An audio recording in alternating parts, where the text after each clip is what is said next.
안녕하세요. 저는 경기도의 한 호텔 제과점에서 근무하고 있는 29살 여성입니다. 얼마 전에 연차를 내고 제가 어린 시절에 다녔던 초등학교를 가봤어요. 어릴 때는 학교 운동장이 정말 커 보였는데 어른이 돼서 다시 가보니 정말 작더라고요. 초등학교를 둘러보니 문득 이뤄지지 않은 첫사랑을 평생 가슴속에 품고 산다는 말이 생각났습니다. 이 말 살면서 한 번쯤은 들어보셨죠? 모두가 그랬듯 어렸을 때 제 첫사랑 또한 참 순수했어요. 손만 잡아도 두근거리고 붙어만 있어도 종일 기분이 좋았답니다. 그렇게 마음속에서 잊지 않고 품고만 살다가 성인이 되어서 다시 첫사랑을 만나게 되었어요. 그것도 참 우연히 말입니다. 그의 이름은 바로 김동규인데 제가 왜 이런 말로 사연을 시작하냐면 첫사랑은 마음속에 품고만 살았어야 했다는 걸 알려드리기 위해서예요. 저는 아쉽게도 20년 전 첫사랑이 준 달콤한 추억거리 때문에 어른이 되어서도 첫사랑한테 많이 휘둘리고 말았거든요. 결혼은 현실이라는 말이 있듯 추억거리로는 절대 이뤄줄 수 없었던 제 결혼에 대해 여러분께 들려드리고자 합니다.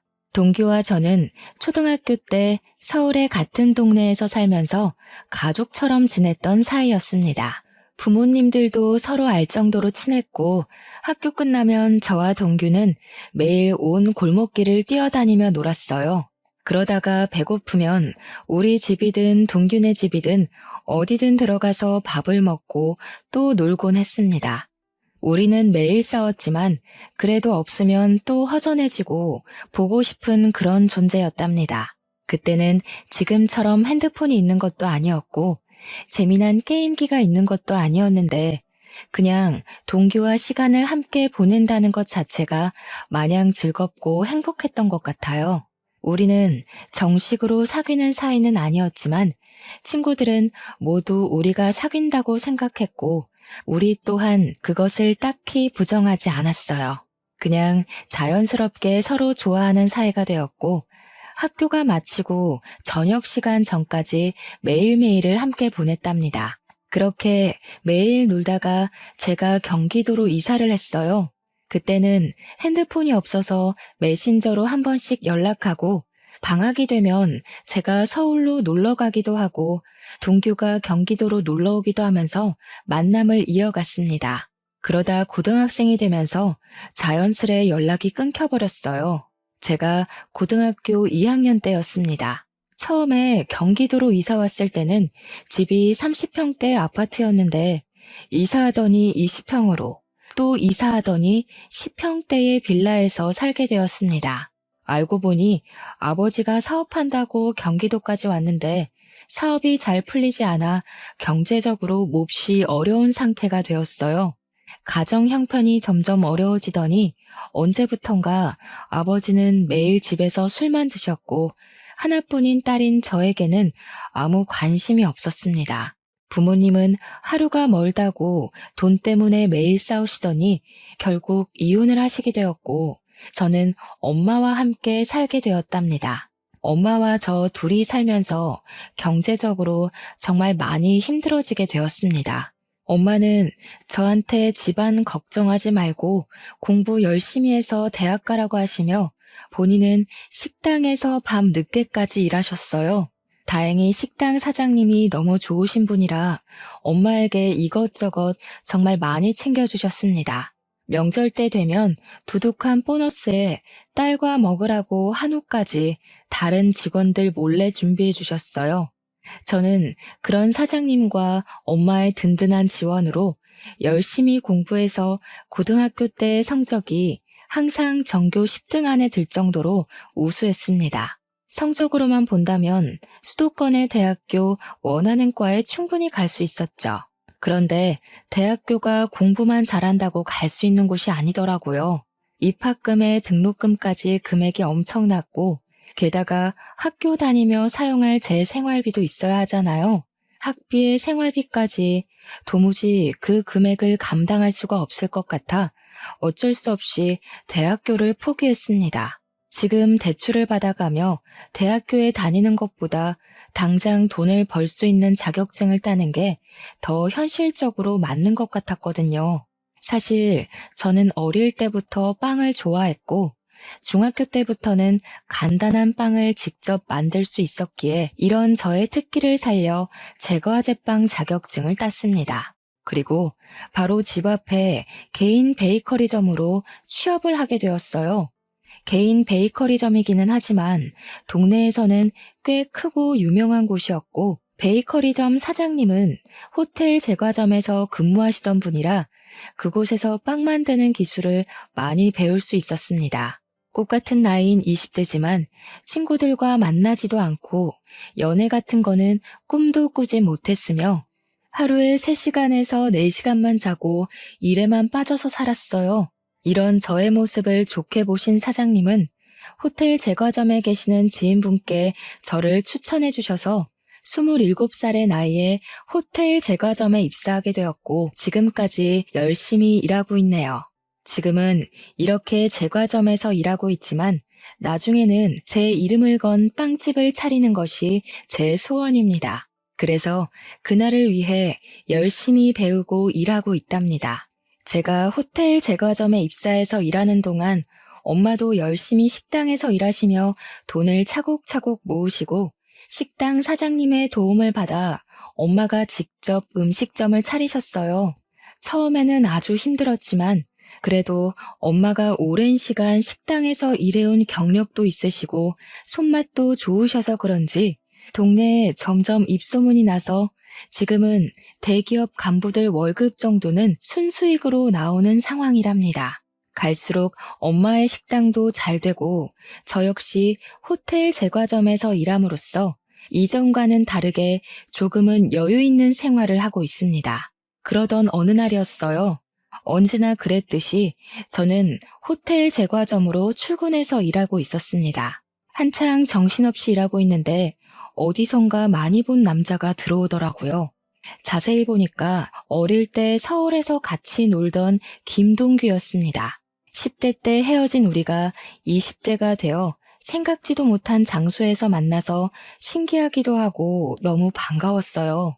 동규에게 아직도 예전에 그곳에서 사느냐고 물었더니 20살 때 어릴 적 같이 살던 서울에서 경기도로 이사를 했대요. 동규는 어릴 때는 그저 개구장이에 공부도 못했는데 고등학교 때 정신 차리고 공부를 열심히 해서 교대에 입학했다고 합니다.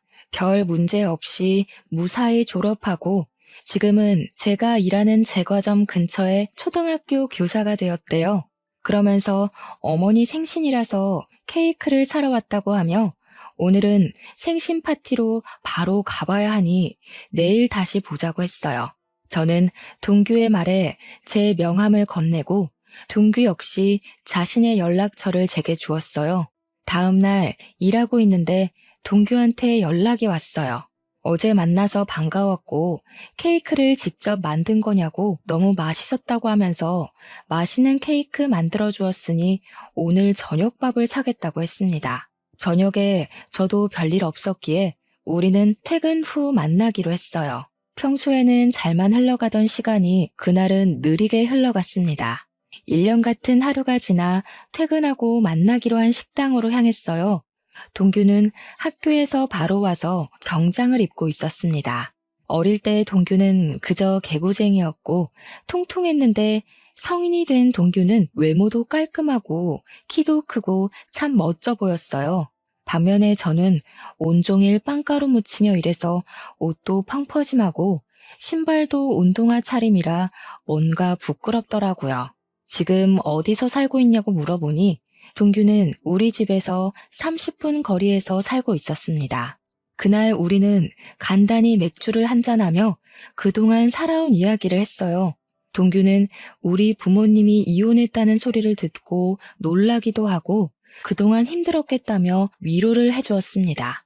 아버지 없이 엄마와 둘이 사는 그 심정을 누구보다 잘 안다고 하며 동규 역시 엄마와 둘이서만 살고 있다고 했어요. 어쩌다가 그리 됐냐고 물으니 동규의 아버지는 동규가 20살 때 회사에서 일하시다가 사고로 갑자기 돌아가셨다고 합니다.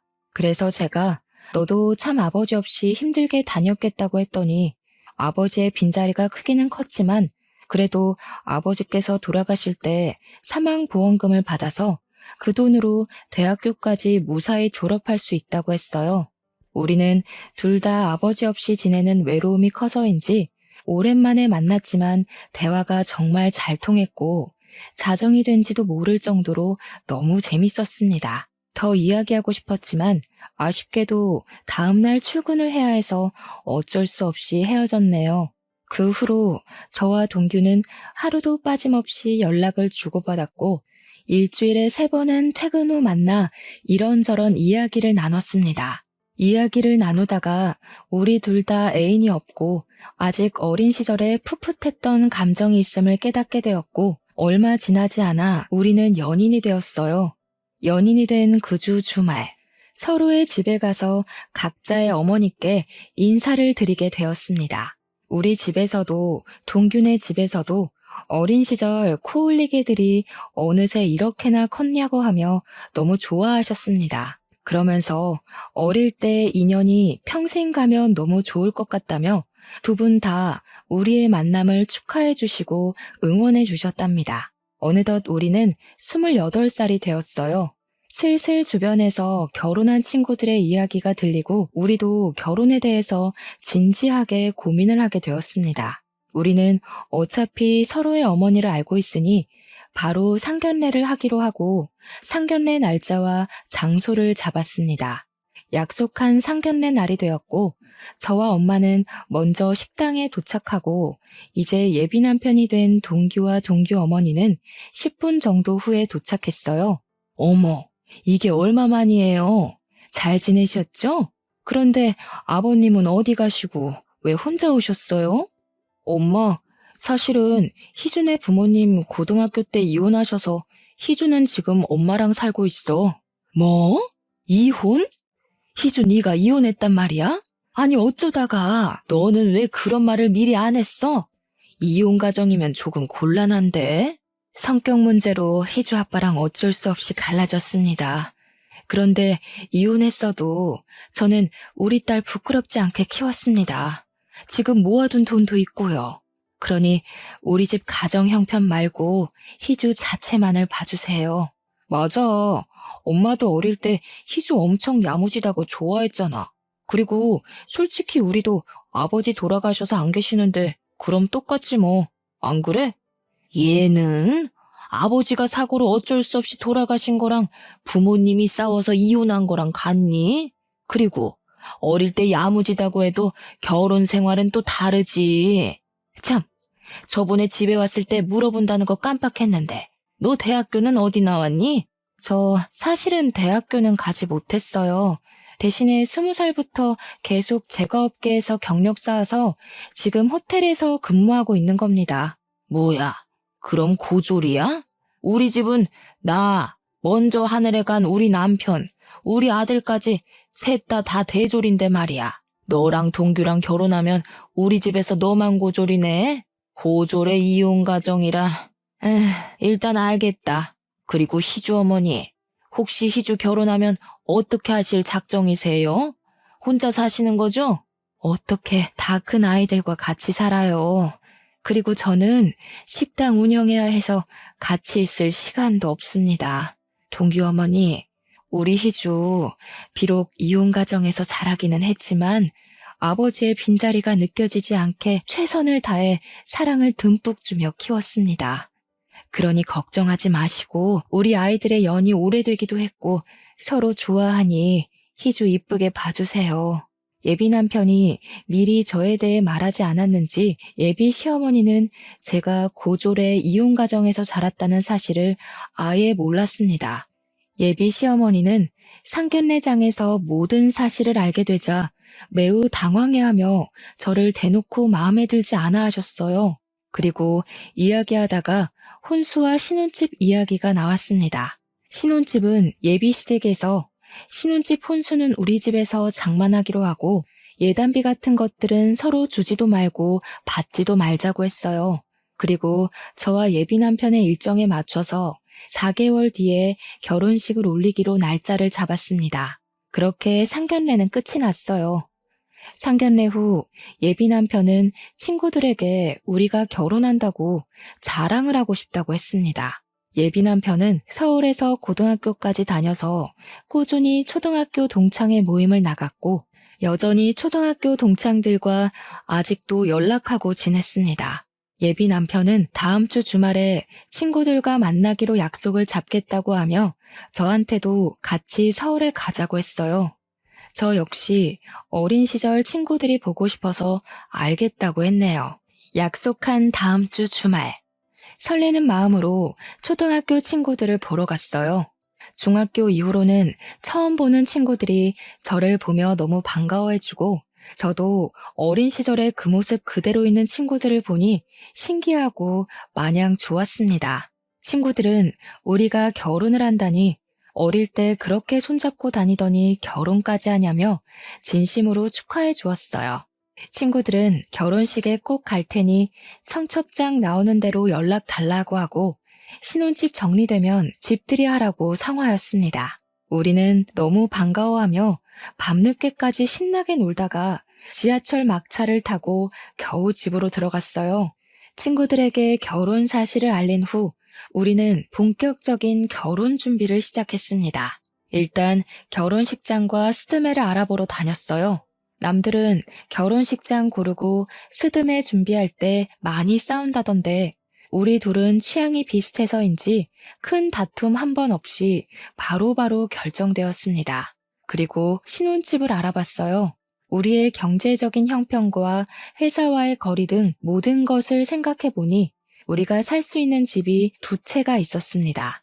금액은 둘 다 비슷했고 하나는 방 두 칸에 우리 둘의 회사 가운데에 있는 집이고 다른 하나는 방 세 칸에 남편 회사와 가까운 곳에 있는 집이었어요. 저는 방 두 칸짜리 집을 원했습니다. 왜냐하면 그 집이 제 회사와의 거리가 차로 15분 거리이기도 했고 햇빛도 잘 들고 뭔가 집 분위기가 참 좋아 보였어요. 하지만 세 칸짜리 집으로 가면 회사와의 거리가 40분으로 늘어나고 무엇보다 햇빛이 잘 들지 않는 것 같았습니다. 그래서 저는 두 칸짜리 집을 원했는데 예비 남편은 남편 회사와 집이 가까운 세 칸짜리 집을 원했어요. 거리도 거리였지만 남편 주변에 결혼한 형들이 아이 생기고 나서 아이 방 만든다고 이사 다니면 힘드니까 신혼집은 되도록 큰 곳으로 구하라고 했대요.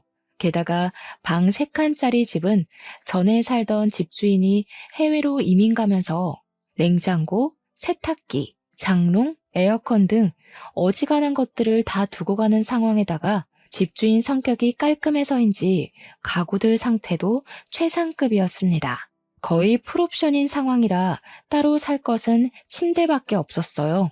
예비 남편은 보기 드문 풀옵션에 우리도 결혼하고 아이가 생길 텐데 그때를 생각해서 아예 방이 3개 있는 집을 신혼집으로 하자고 했습니다. 저는 처음에는 반대했지만 남편의 말을 들어보니 틀린 말은 아닌 것 같아서 남편의 말에 수긍하기로 했어요.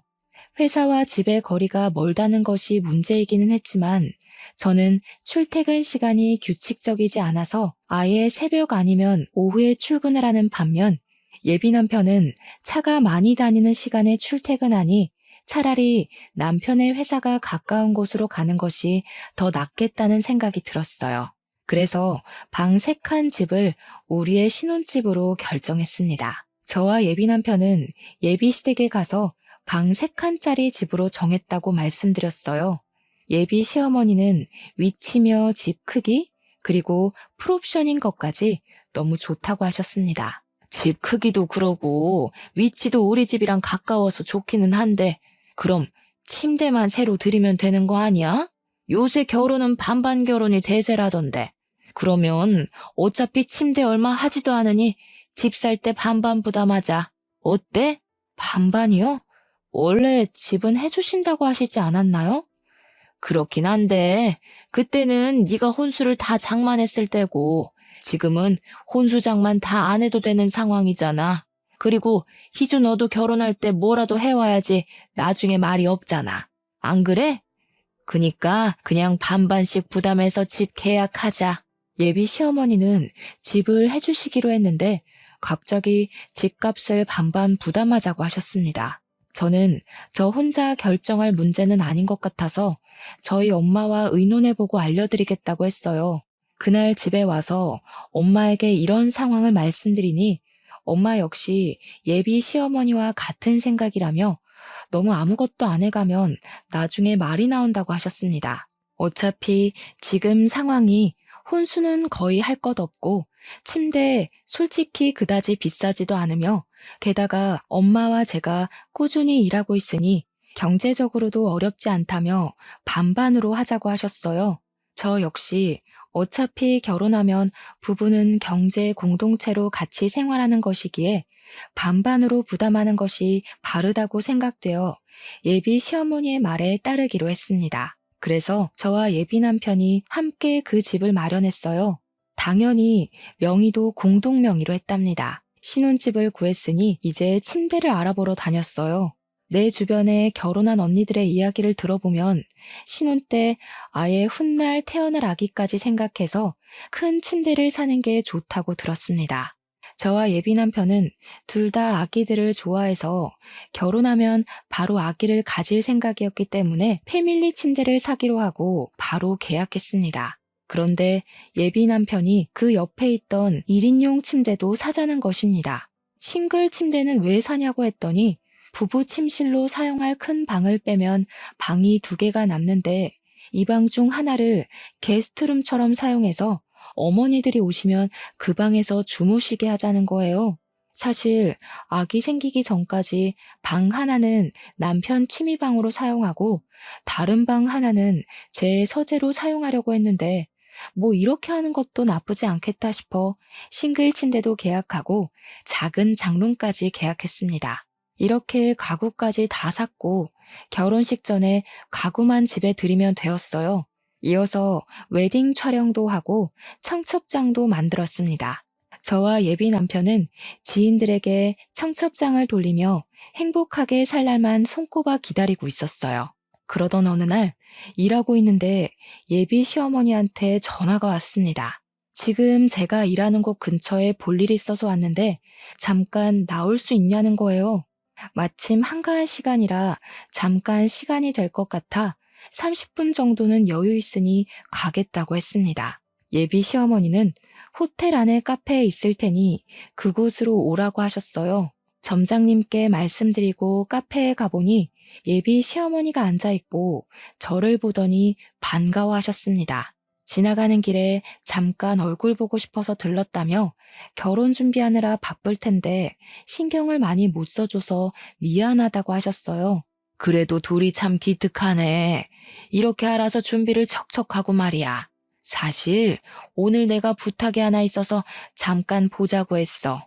내가 피부가 좀 예민해서 실크 이불 아니면 잠을 못 자. 그리고 허리도 좋지 않아서 침대 매트리스도 저렴한 거 쓰면 못 잔단다. 그 점 염두에 두고 침대 주문하라고 부른 거야. 네? 갑자기 그건 무슨 소리예요? 어머니, 이불이랑 침대도 사야 하는 거였어요? 얘는 너희 신혼집에서 나랑 같이 살기로 했잖아. 그래서 작은 방에 내 침대랑 장롱 드린다며. 그 방이 내 방이라고 해서 나 너희 결혼 날짜에 맞춰서 집도 내놨어. 저 그런 얘기 한 적도 없고 동규한테 들은 적도 없는데요? 잘못 알고 계신 거 아니에요? 상견례 끝나고 같이 살기로 말 다 됐다고 하던데 동규가 아직 말하지 않았나 보네. 그리고 너 남편 될 사람한테 동규가 뭐니 동규가. 결혼하면 남편은 서방님이라고 쓰는 거야. 되도록 존칭도 쓰고 알겠니? 아무튼 너희 둘 다 계속 일하느라 바쁘기도 했고 특히 너는 고졸의 부모님도 이혼하셔서 집안 살림이나 집안 어른에 대한 예절을 뭐 제대로 배우기라도 했겠니? 그래서 내가 너랑 같이 살면서 너한테 살림도 가르쳐주고 음식도 가르쳐주고 할 거다. 알겠니? 저는 여기서 일하고 있는데 제가 어떻게 살림을 해요. 게다가 요새는 굳이 직접 살림하지 않아도 청소는 로봇 청소기가 하고 믿을 만한 반찬 가게도 많이 있어요. 음식도 거기서 사 먹으면 훨씬 더 저렴하고 좋아요. 이거 아주 무식한 소리라네. 이래서 여자들도 다 대학을 나와야 하고 자라는 환경을 다 봐야 한다니까. 이렇게 나이 먹은 나도 대학교를 나왔는데 너는 대학교도 안 나오고 도대체 뭐 했니? 아유, 답답해. 예, 대학교가 공부만 하는 곳이 아니야. 사회생활도 배우고 인성도 배우고 하는 곳이란다. 알겠니? 그리고 고졸 출신인 네가 대졸 출신인 시어머니와 교사인 남편 어디 가서 구할 수나 있겠니? 고졸 출신들은 대졸 출신을 무조건 따라야 해. 그니까 잔말 말고 내가 하자는 대로 해. 결혼하면 즉시 여기 관두고 딱 집에 붙어서 살림만 해. 알겠지? 죄송하지만 저도 여기서 일하면서 얻는 성취감도 있고 제 꿈도 있습니다. 그래서 전 이 일 절대 포기 못해요. 그리고 지금 일하러 들어가 봐야 할 것 같아요. 이 얘기는 못 들은 걸로 하겠습니다. 뭘 못 들은 거로 해? 오늘은 일찍 퇴근하는 날이지? 퇴근하고 동규랑 우리 집으로 와라. 내가 동규한테 말해놓으마. 알겠니? 저는 더 이야기하고 아닌 건 아닌 거라고 말하고 싶었지만 점장님이 빨리 들어오라고 전화가 와서 바로 들어가 봐야만 했습니다.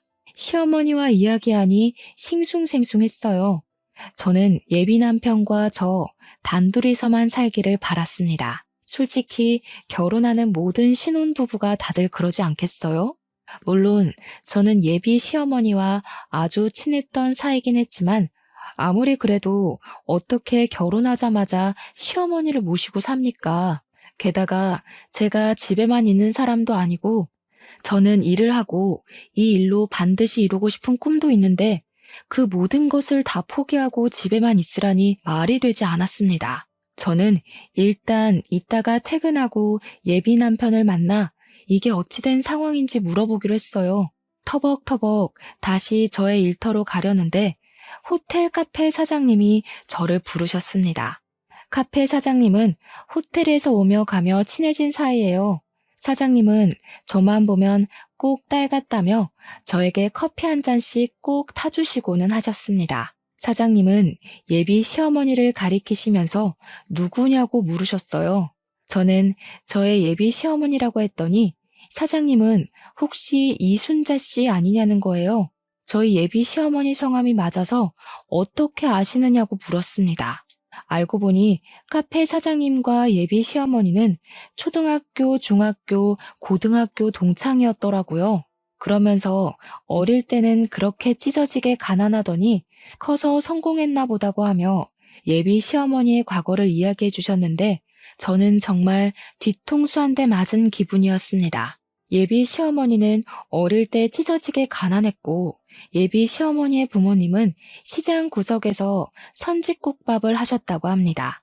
그런데 예비 시어머니 아버지가 알코올 중독자에 도박하셔서 어머니가 국밥집으로 돈을 벌면 아버지가 그 돈을 다 밖에서 쓰고 왔다고 해요. 만약 어머니가 아버지한테 돈을 주시지 않으면 아버지는 시장에서 소리 지르고 다 뒤집어 엎고 난리가 났다고 합니다. 그래서 경찰서 유치장에 여러 번 왔다 갔다 하셨고 그게 몇 년째 반복되다가 너무 힘들어서 결국 이혼을 하셨대요. 그 후로도 찢어지게 가난했고 어머니는 고등학교 중퇴 후 잠적을 했다는 거예요. 분명히 저한테는 방금 어머니가 대학교에 나오셨다고 하셨는데 사장님은 고등학교를 중퇴하셨다고 하니 이게 무슨 소리인가 싶었습니다. 카페 사장님께 그럼 어머니가 대학교는 다니셨냐고 했더니 고등학교 졸업도 못했는데 대학교에 어떻게 가냐고 하셨어요. 아마 돈이 없어서 대학교 구경도 못했을 거라고 했네요. 그렇게 힘들게 살던 사람이 여기 호텔 카페도 다오고 정말 성공했나 보다고 했습니다. 카페 사장님의 말씀을 정리해보면 예비 시어머니는 저처럼 이혼 가정에 찢어지게 가난하게 자라서 대학교 입학조차 하지 않았던 것입니다. 그러면서 저한테는 이혼 가정에서 자랐고 제가 고졸 출신이라고 그렇게 무시를 했던 거였어요. 저는 카페 사장님의 말씀을 듣고 동규와의 결혼을 진지하게 다시 고민해봐야겠다는 생각이 들었습니다. 저와 아무 상의 없이 시어머니가 우리 신혼집에 사신다는 것도 황당한데 시어머니는 본인이 이혼 가정의 고졸 출신이면서 저를 그렇게 무시하신 것이잖아요. 어릴 때부터 봐서 저를 딸처럼 잘 대해주실 것이라 믿었는데 어머니에 대한 배신감과 충격이 꽤 컸습니다. 이날은 정말 무슨 정신으로 일했는지 모르겠네요. 넋이 나가서 일한 후 퇴근 시간이 되어 예비 남편이 호텔 앞으로 왔어요.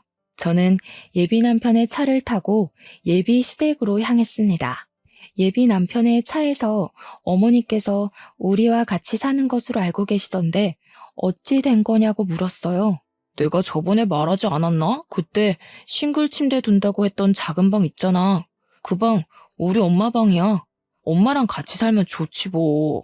솔직히 너도 일하고 나도 일해서 집안 청소해 줄 사람도 없는데 엄마가 집안일도 좀 봐주고 그러다 아기 생기면 아이도 좀 봐주시고 하면 좋지. 안 그래?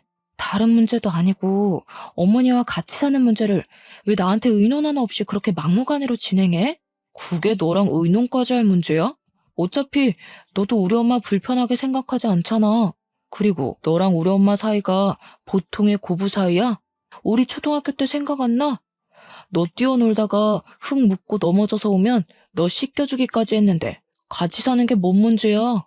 그냥 엄마처럼 생각해. 그리고 나 결혼하면 엄마 이제 혼자 사시는데 어떻게 따로 살아? 내가 유일한 아들인데. 그럼 우리 엄마도 같이 살아. 우리 엄마도 이혼하시고 혼자잖아. 나도 엄마의 유일한 딸이니까 그래도 되는 거지? 방 3개니까 한 개는 우리 쓰고 작은 방 2개 중에 하나는 우리 엄마, 다른 하나는 너희 엄마 쓰시게 하면 되겠네. 뭐? 어떻게 사돈이 같이 한 지붕에서 사냐? 듣기만 해도 세상 불편하네. 너네 엄마는 우리 집에서 살아도 되고 우리 엄마는 우리 집에서 살면 안 되냐? 게다가 이 집이 너 혼자 마련했어? 나도 절반은 마련했어. 그리고 집에 들어간 침대, 장롱은 다 내가 산 거 알지? 이 집에 대한 지분 나도 적어도 절반은 있어. 그니까 너네 엄마 모시고 살려면 우리 엄마도 모시고 살아. 저와 예비 남편은 예비 시댁으로 가는 길 내내 싸웠습니다. 그렇게 서먹해진 채로 예비 시댁에 들어갔어요. 예비 시어머니는 소파에서 팔짱을 딱 꼬고 화가 잔뜩 난 채로 앉아 계셨습니다. 그리고 예비 시어머니 앞에는 종이 한 장이 놓여 있었어요. 종이에는 제가 결혼하면 같이 살면서 해야 할 일이 적혀 있었습니다. 예비 시어머니는 제가 오자마자 저한테 종이를 던지셨어요. 내용을 보니 예비 남편 집의 제삿날 친척들의 생신이 쭉 적혀 있더라고요. 봤니? 네가 이혼 가정의 고졸 출신이라 아무것도 모를 것 같아서 얘기하는데 자고로 여자가 시집 가면 시댁의 행사는 목숨보다 귀히 챙기는 거다. 알겠니? 그리고 조금 있으면 명절이지?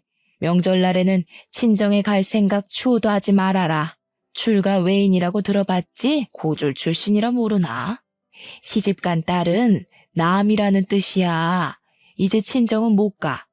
그리고 만약에 내가 아프면 나 요양원에 보낼 생각하지 말고 평생 네가 날 돌봐야 한다. 그게 며느리고 여자야. 알겠니? 글쎄요, 이건 아닌 것 같은데요. 옛날에야 남자가 집도 해주고 경제적으로 도움을 주니까 그렇게 살아왔지만 이제 시대가 변했어요. 여자도 같이 일하고 집도 같이 준비해오는 마당에 왜 여자라는 이유로 이렇게까지 해야 하죠? 저는 그렇게 못 삽니다. 뭐?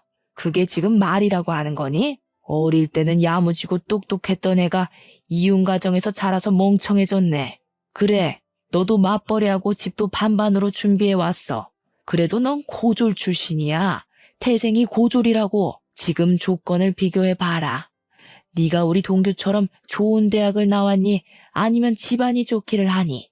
고졸 출신의 이혼 가정에서 자란 너 따위가 대졸 출신인 시어머니와 교사인 우리 동규 같은 좋은 신랑감 어디 구할 수 있을 것 같아? 그니까 잔말 말고 고졸 출신인 너는 대졸 출신인 내 말을 무조건 따라야 해. 결혼하면 같이 살고 너는 회사 관두고 집에서 나한테 집안일 배워라. 알겠니? 자꾸 저한테 저는 고졸 출신이고 어머니는 대졸 출신이시니 어머니의 말씀을 따르라고 하시는데 어머니, 대학교 졸업장 한번 보여주실 수 있으세요? 저 어머니 대학교 나왔다고 말만 들었지 증거는 하나도 못 봐서요. 졸업장이 없다면 졸업 사진이라든가 아무튼 뭐든 좋으니 대학교 나오신 증거물 하나만 보여주세요. 뭐라고? 내가 방금 막 대학을 졸업한 것도 아니고 몇십 년 전인데 그런 증거물이 어디 있겠니? 그냥 어른이 나왔다고 하면 그런가 보다 하면 되지. 무슨 증거를 찾고 난리야? 어머니, 요새는 폐교한 대학교 졸업 증명서도 다 뽑을 수 있어요. 맘만 먹으면 동사무소에 가서라도 아니면 인터넷으로도 졸업 증명서 발급받을 수도 있는데 한번 해볼까요? 어머니 대학교 어디 나오셨어요? 얘가? 내가 설마 대학교 나온 거를 거짓말할 사람으로 보이니? 이게 진짜 정신 나갔나? 지금 시모한테 대들어? 어머니, 사실 아까 어머니와 제가 있던 그 카페 사장님이 어머니의 초등학교, 중학교, 고등학교 동창이시더라고요. 어머니 성함도 잘 알고 계시던데요. 저 그분한테 어머니의 학창시절 다 듣고 왔습니다. 어릴 때 어머니 집안이 시장에서 선지국밥집을 하셨고 어머니 역시 저와 똑같은 이혼가정이시더라고요. 게다가 대졸은 무슨 고등학교도 졸업을 못 하셨던데 만약에 제가 알고 있는 이 사실이 아니라면 대학교 다니셨던 증거 내일까지 보여주세요. 동사무소 가셔서 신분증 보여주시면 아마 뽑아줄 겁니다. 이게 다 무슨 소리야? 엄마 동네에서 공부 제일 잘해서 동네에서 유일한 대졸자 아니었어? 할아버지가 일찍 돌아가셔서 힘들었지만 공부는 제일 잘해서 장학금 받고 대학교도 졸업했다면서. 장학금은 무슨? 할아버지는 알코올 중독에 도박으로 할머니와 이혼하시고 고등학교도 중퇴하셨대. 동창이었던 카페 사장님 말씀으로는 돈이 없어서 대학교 구경도 못 해보셨을 거라던데. 그래, 나 고등학교 중퇴했고 우리 부모님은 이혼했다. 그게 뭐? 이 나이에 그게 무슨 상관인데? 맞아요. 어머니가 어떤 환경에서 자랐고 학벌이 좋든 말든 상관없죠. 저도 어머니가 대졸이든 중졸이든 초졸이든 아무 상관없고 어머니가 이혼 가정에서 자라시든 말든 상관없어요. 그렇지만 적어도 거짓말은 하지 마셨어야죠. 그리고 어머님 본인처럼 이혼 가정에서 자란 예비 며느리를 그렇게 무시하고 싶으셨어요? 한 가지 더. 아까도 말했듯이 신혼집 장만할 때 저도 반 보탰습니다. 게다가 혼수도 제가 다 장만했는데 제가 왜 어머니를 모시고 살아야 해요? 저는 그리 못 삽니다. 야, 그냥 같이 살면 되지. 그게 그렇게 어려운 일이야? 그럼 네가 모시고 살아. 너는 너네 엄마 모시고 살고 나는 우리 엄마 모시고 살면 되겠네. 그냥 그렇게 하자. 우리 결혼이고 뭐고 다 취소하고 그냥 따로 모시고 살자. 이미 친구들이며 직장 동료들한테 청첩장 다 뿌렸는데 인제 와서 이럴 거야? 어떻게 결혼을 취소해? 너는 결혼 앞두고 파혼했다 하면 안 부끄럽겠니? 그래도 이혼보다는 파혼이 100배는 낫지. 나는 너네 엄마의 허언증이랑 이 상황이 뭐가 문제인지도 모르는 너와 함께 못하겠다. 우리 그냥 이쯤에서 끝내자. 그 길로 저는 예비시댁에서 나왔습니다. 그리고 집에 가서 엄마한테 예비 시어머니의 실체에 관해서 이야기하고 이래서 파혼할 것이라고 말씀드렸어요. 엄마는 그런 일이 있었느냐고 하며 내가 돈이 없어서 공부를 못 시킨 게 후회된다고 하며 마음 아파하셨습니다. 그런 엄마를 보는데 제 마음도 너무 속상했어요. 엄마는 더 좋은 인연이 있을 테니 지금은 마음 정리 잘하라고 하셨습니다. 다음 날, 그날은 제가 쉬는 날이라 엄마 가게에서 엄마를 도와주고 있었어요. 같이 채소를 다듬고 있는데 예비 시어머니와 예비 남편이 들어왔습니다. 야, 너는 어제 그렇게 말하고 그냥 가버리면 다야? 그래, 나 중졸에 찢어지게 가난한 이혼 가정이다. 어쩔래? 이런 시모라서 지금 무시하는 거야? 그래서 파혼하겠다는 거냐고? 저는 어제도 말씀드렸듯이 어머니의 학력이 어떻든 어린 시절 어떻게 사셨든 상관없어요. 그런데 자꾸 저한테 거짓말하시고 저한테 어머니를 모시고 살라고 하시며 부당한 것들을 요구하시는데 말이 되나요? 그게 왜 말이 안 돼? 우리 엄마 너 진짜 딸처럼 생각했어. 그래서 딸처럼 곁에 두고 잘 챙겨주겠다는데 그게 뭐? 딸처럼 생각한다는 분이 잘 다니는 회사 관두고 집에 와서 집안 살림하라고 하냐? 그리고 제사에 생일까지 다 챙기고 벌써 출가 외인 타령하시는 게 정상이야? 게다가 어머니 아프시면 요양원 보내지 말고 무조건 모시라고? 명절 때는 친정에 갈 생각도 말고? 그게 말이 돼? 세상 천지에 자기 딸한테 결혼했다고 잘 다니던 회사 관두고 집에 들어와서 살림하라는 엄마가 어딨니? 명절날에는 출가 외인이니 친정에 오지도 말라는 엄마가 어딨어? 이게 배우지 못한 티를 내나 여자는 당연히 그래야 하는 거 아니야? 그러는 그쪽은 뭐 그러셨나요? 개구리가 올챙이적 기억 못한다더니 딱 그 꼴이네요. 우리 애들 초등학교 시절 때 그쪽 시어머니 치매 오셨죠? 그때 그쪽 남편은 집에서 모시자고 그러고 그쪽은 요양원에 보내자고 하면서 매일 싸우셨잖아요. 본인은 그래놓고 우리 딸한테는 그쪽 치매 걸리면 그쪽에 똥오줌 다 치우라는 겁니까? 명절 때는 또 어땠고요? 명절 아침에 해 뜨자마자 시댁에서 탈출했다고 좋아하던 사람이 누군데 우리 애한테는 친정에는 가지도 말라고 해요? 그쪽이나 제대로 하고 이런 요구하세요. 아시겠어요? 당장 나가요. 영업방해죄로 신고할 테니까. 엄마가 예비 시어머니의 과거 행적들을 하나하나 말하자 예비 시어머니는 아무 말도 못하고 그저 소리 지르고 화만 냈습니다. 끝까지 나가라고 했지만 끝까지 두모자가 나가지 않고 행패 부리길래 결국 경찰을 불러서 그들을 쫓아냈어요. 이렇게 저는 파혼하고 지금은 엄마와 저 둘이서 다시 예전처럼 오붓하게 살고 있답니다. 예식장과 신혼집, 가구 등을 다 취소하면서 위약금을 많이 물기는 했지만 인생 공부했다 생각하고 있어요. 그 뒤로 동창들을 통해 우연히 예비 남편이었던 동규의 소식을 듣게 되었는데 동규는 저와 파혼한 후 매일 술만 먹었고 음주운전을 하다 적발돼서 벌금형을 받고 학교도 잘렸다고 합니다. 예비 시어머니는 그동안 남편의 사망보험금으로 먹고 살았는데 갑자기 아들은 벌금형 받고 잘 다니던 학교도 잘려서 지금은 그 돈을 다 탕진하고 원룸으로 이사해서 둘이서 아웅다웅 살고 있다고 들었어요. 여기까지가 제 첫사랑이었던 동규와 저의 이야기입니다. 이제 저는 동규를 다시는 만나지 않을 것이고 혹시라도 만난다고 해도 더는 이전처럼 서로에게 따뜻한 호감을 느낄 수는 없을 거예요. 이래서 첫사랑은 마음에만 두고 추억에서만 그리워하며 살아야 하는 건가 봅니다. 순수한 마음으로 만났지만 끝내는 이루지 못했던 첫사랑. 오늘 이 사연과 함께 보내버리고 당분간은 저의 꿈을 위해 열심히 달리려고요. 그러다 보면 제게도 언젠간 좋은 날이 오겠죠? 그날을 향해 오늘도 힘내겠습니다. 저의 긴 사연을 들어주셔서 감사합니다.